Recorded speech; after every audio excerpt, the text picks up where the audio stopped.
Здравейте!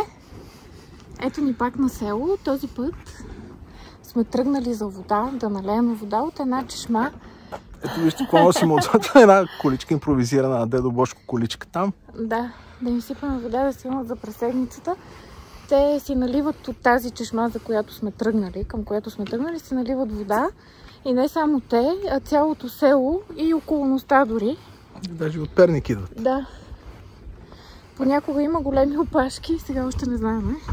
Минаха две коли. Да. Една има само наложи горе. да почакаме. Много интересна чешмичка.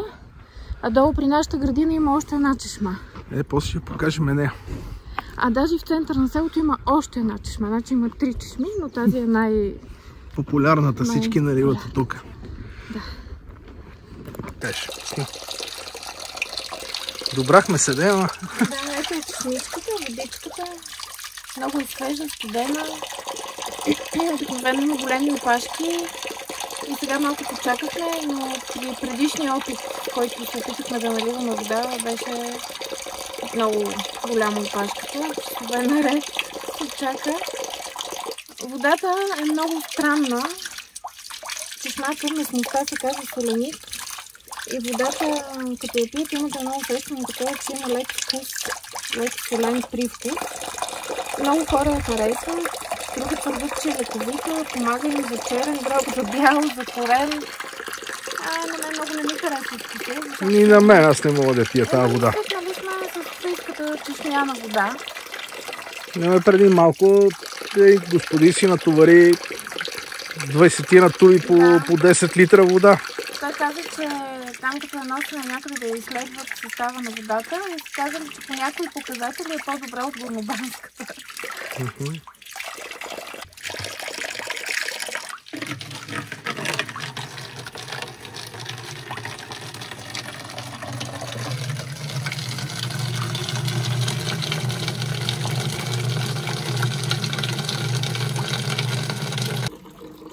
Значи на тази чешма стават ужасни опашки. Има още две чешми в селото.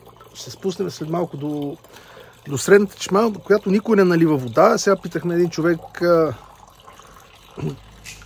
защо не налива. Никой вода там. Каза, че дебита е много малък. Сега ще я погледнем. Ако се наложи, ще я изчистиме, защото тя пък не е точно под мястото и може тази зима да я възстановиме. Искаме да вземем някакви проби от нея. Ако знаете в района на София къде може да ги занесеме за изследване за годност на водата, напишете, моля, долу в коментарите, ще ни бъдете много полезни.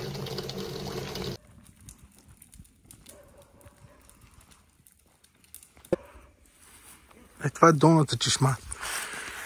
Долната, т.е. средната чешма в селото. Тя е там отгоре ни е градинката.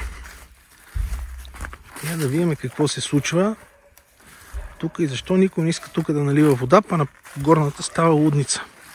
Ема тя е недостъпна просто. То вероятно е от тук тръгва водата, нали? Нищо не знам. Това трябва да го провериме. Да.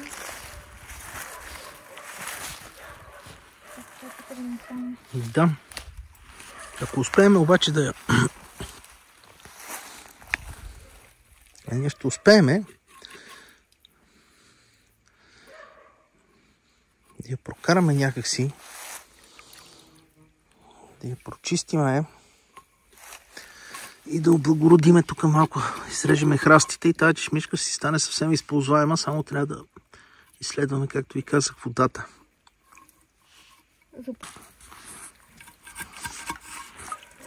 Запушена е доста. Ама ще пробия да.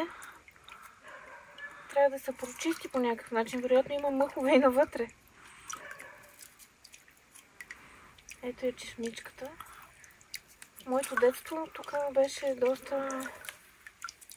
някакси по-високо беше сякаш. Затлачило се много.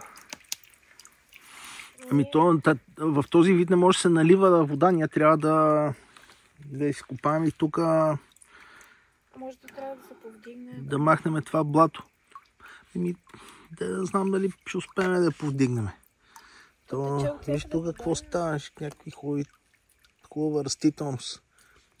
Виж как е направено с камъчета тук. А това ще го облагородим и ще стане много красиво. Ми да, то беше някакси по-надолу, не беше толкова заблатено. Съвсем по друг начин си го представям. Но има шанс да го стане много красиво местенце. Без така. Добре. Видим какво се случва тук. Водата очевидно върви от тук. Там. Също трябва да бръкнем да го почистим това нещо. Вижда ли се вътре? Добре. Ще го захлупа с този камък.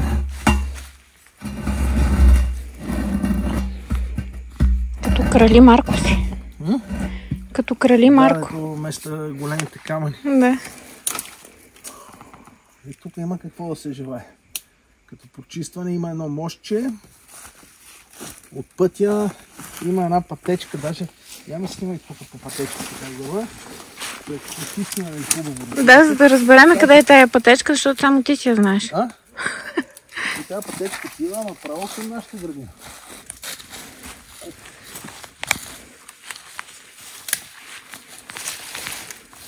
Тук никой не е минавал с години.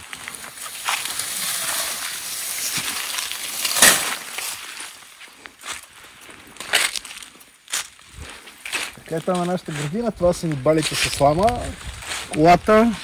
Да. И си имаме чешмичка на 50 метра от градината. Ще стане много хубаво.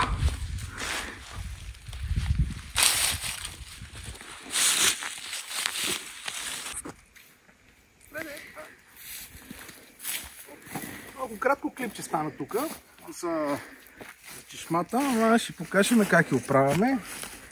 Аз мисля, че то ще стане цял сериал. Аз не знам дали става цял сериал, но за половин ден ще изчиста хръсталаците, каквото мога, ще изчиста тревата. И така. Очаквайте го това нещо, ще ви го покажем. Дано да протече тази чешма, да има хубав дебит, водата да е хубава. И ще имам още една чешма използваема в селото. От 15 на 20 години е така занемарена, не знам поради каква причина. Ама сигурно никой няма поддържа, никой няма чисти, няма правя. Да, тук е имало няколко домакинства, които се ползвали, когато са изнесли. По някаква причина вече не се ползва чешмата, лека по лека обрасла. Малко хора живеят в селото. Сега си говорихме на горната чешма с един човек. Той вика тук, той е тук, той е... Малко са хората тук, да. От събота неделя горната чешма там се редат от всякъде. Просто идват от всевъзможни места наоколо. Хубаво. Ако видеото ви е харесало, дайте палец нагоре, абонирайте се за канала и очаквайте още за тази чешма. Малко повече екшън с резачките, с косачките. Пейка ще направим задължително долу. Да, си представям, че ще стане някакво романтично кътче. Не, кътчето ще стане страхотно. Просто невероятно го виждам. Сега, като изчистиме храсти, се надяваме някаква светлина да влиза, защото просто има много влага долу, може навсякъде да засеем някакви семена на цветя. Ако знаете някакви цветя, които могат да виреят под дърветата, защото храстите ще ги махнем, т.е. да имат някакво засенчване и се чувстват добре, кажете какви цветя да насадим. Там един орех и една липа, които са хубави дървета, ще ги оставим. Има... Не може да ги пипаме, само че орех отива малко в жиците горе, така че някои клони ще отидат. Да. Трябва да се погрижиме за това и то още сега тази зима. Да.